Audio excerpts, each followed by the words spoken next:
every industry is moving into digitization, right? It is not just a banking industry alone, and it is happening across the board, be it is communication sector, be it is e-commerce, and then banks. The only difference in the European context is that now the government has come out with certain regulation by which things has to be done. So it is reality. The whole commerce is moving into the digital space, and customers are looking for a frictionless experience. For that, things need to be interconnected and made more seamless for their services. So in that payment or banking activity, predominantly the payment is going to be an incidental activity which people may not even be bothered to do it specifically. Just like when in an Uber, when you get out of the car, you're not sitting down and making payment and transaction. It just happens. It is incident, but without that the whole transaction will not happen.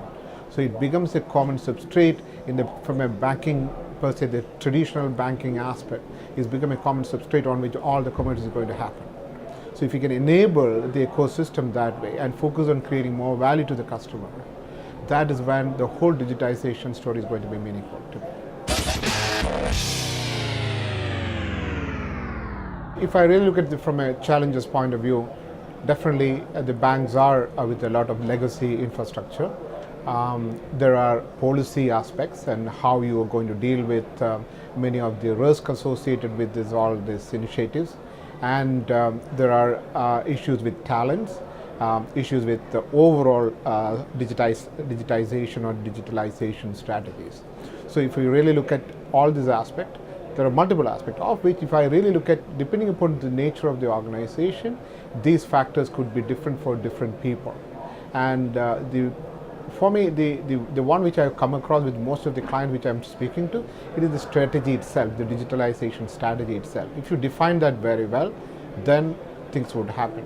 But from a challenges point of view, it is system, internal infrastructure, but anyway they have to solve it within this timeline, and that's IT infrastructure.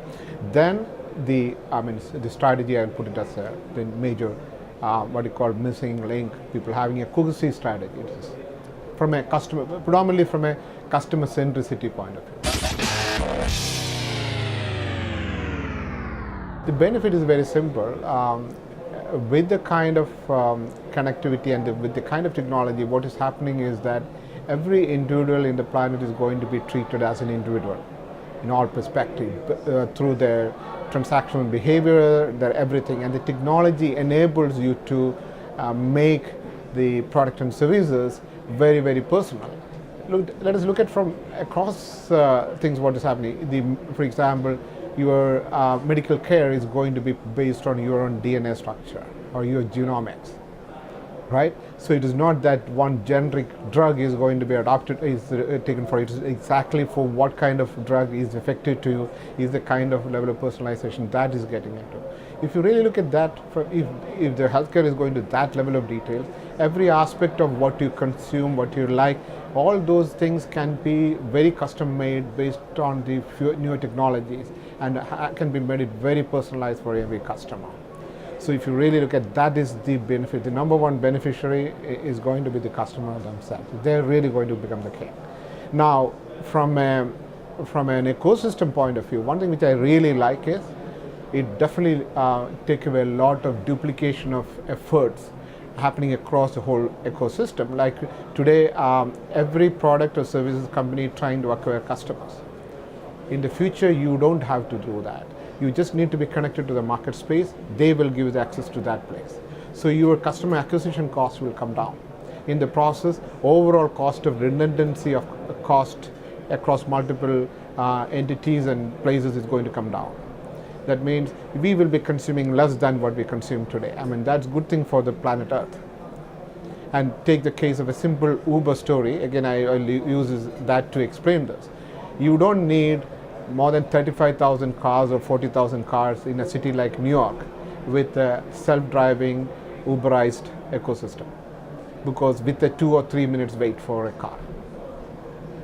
So that is a level of efficiency because your car utilization is going to be 100% or 80% or 90% versus 5% or 6% of what you are doing today. The rest of the time it is sitting in a garage or parked somewhere outside, right? So the resource utilization is going to come down significantly, which is good for the overall. Yeah. So there are, I would say individually, the individuals are going to get better attention, more personalized. Resource utilization is going to come down, and the technology is going to be less hungry on energy and other aspects.